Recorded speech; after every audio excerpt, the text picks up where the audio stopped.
Well, I was born in Blacks Harbor, New Brunswick, and I lived there for 5 or 6 years. My whole family, my father's people, all lived in Blacks Harbor.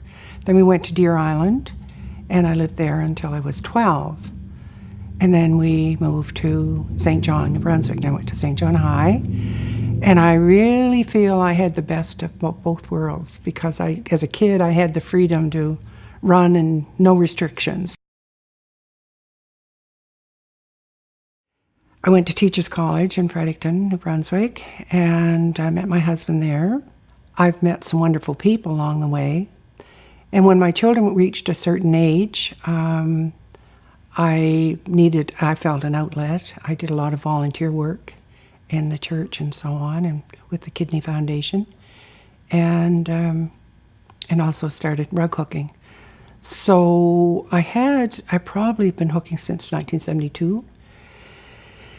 And then I started teaching rug hooking around 1982 or 3 in there. And I've enjoyed every bit of it.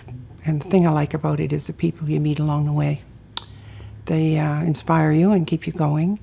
And I also like the fact that I think rug hooking is a part of our history, the province. It helps tell the story of the province and the women in the province.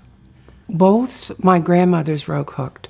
Now, I never saw them physically rug hook, but I certainly enjoyed. I remember as a girl in Blacks Harbor lying down on a mat that my grandmother hooked, my grandmother Bradford, and it had a lovely rose in it. And they hooked a lot of roses at that time. Of course, I didn't realize that. But my grandmother, never saw my grandmother Lang. I never saw her, but her cousin, my mother's would be her second cousin, rug hooked, and I did see some of her work, and I have her hook as well, and so that's pretty well what interests me and how I became interested.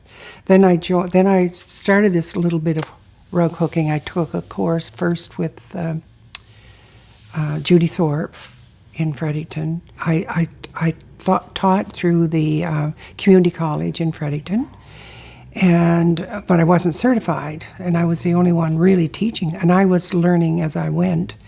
And I attended classes in Nova Scotia, their school, and then I couldn't afford to just put out a lot of money just to go to school. So I'd go to school and teach and earn enough on rug hooking, and then go back to school the next year.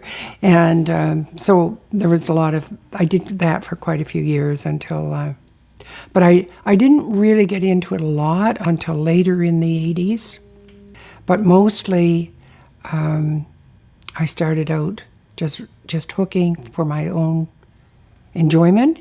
And then I really felt I needed something with my children leaving home, basically, starting to get into high school and leaving home in university. So I really picked up the pace and really enjoyed meeting the people. Once you start involved in a craft or an art form, you get involved to a community of people.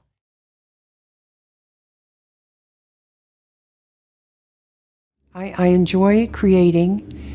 It's much more strenuous than just picking a pattern and putting it in. This is I get the bottom right here. This is punch hooked as well, but it's all yarns, and it's a tsunami, and that just sort of came from. I mean, I can imagine the turmoil people went through when you heard about the tsunami and the people's home. I tried to even get homes in here, but you can't do it. I couldn't get what I wanted, so I just had a horizon line. And of course, this is Christchurch Cathedral, and this combines flat hooking, and I hooked these, and there's fleece in here, and there's yarns and so on. So that's my design. There's really nothing. You honestly can't say you really designed something if you're inspired by everything in nature. it's there for you. I guess it's an interesting topic in a lot of ways. But I do enjoy the designing. With the teaching, I found I had to teach what they wanted, and right now it's William Morris, and I even, in that, encourage people to take his theme and his style and make it Canadian, using Canadian flowers and birds and so on. Not everybody's up to it. You may have a class of 16 and maybe 1 or 2 will do it. The rest want the pattern. But I like creating my own. But I do like just doing a Jacobean pattern that shows all the different motifs and knowing what they mean. There's a story behind them. I like the history, you see? I like the history of the Jacobean and William Morris and the old mats that we're collecting with the mat registry.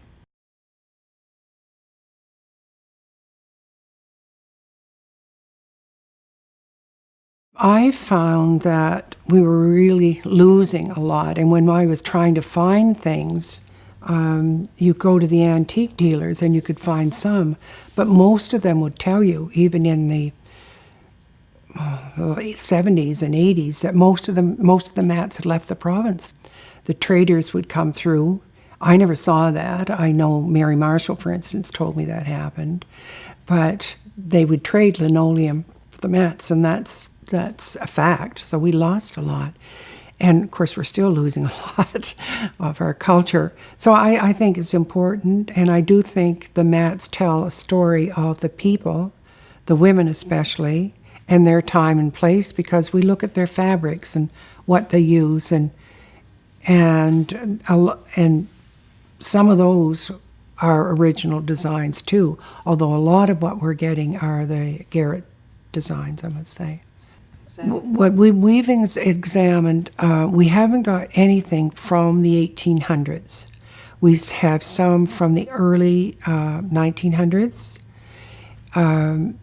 There is a mat that we examined where the uniform of the 1812 officer was kept in the family, and then it was hooked into a mat. But the mat isn't that old. The fabric may be, But as far as we're going back 25 years, moving 25 years, so we get surprises every once in a while. I think people are interested now, again, because the women today are looking to fulfill themselves. But it's very fulfilling, and it's wonderful to see people come and anxious to learn and do, and they're seeing more of it too, because we've got more in books and magazines now, so. And in some ways, they want to do something like their grandmothers did. They come for different reasons. You never know what a student is bringing when she comes into a classroom, but quite frequently, it's always an interesting story why she's there. And I do think it's important to have a sense of pride. And you do have, that's why I should be chronicling what I'm doing. And the women that hook their pieces, they're so proud of their first piece that it really is true. They're very proud of what they do. And, they come from every walk of life now. When I first started, they were all sort of homemakers like myself. Now they're lawyers, they're judges, they're nurses, they're physiotherapists, they're everything. And they have a sense of pride in it as well. So, but it has a story of New Brunswick, and I think that's what we should just continue, the tradition and the craft, even if it's an art form. Well, I do think it's important to get help, a teacher or a person that is a good rug cooker, mostly because you avoid a lot of mistakes. And to have, if you do go with someone, that they allow you to express yourself. And if you want a sky that's going to be paisley, then put a paisley sky in. Or just look for someone that's caring and sharing, and whether a teacher or not, just look for someone that's willing to care and share and help you in that process, because it is very rewarding. There's no question about it. Mm-hmm.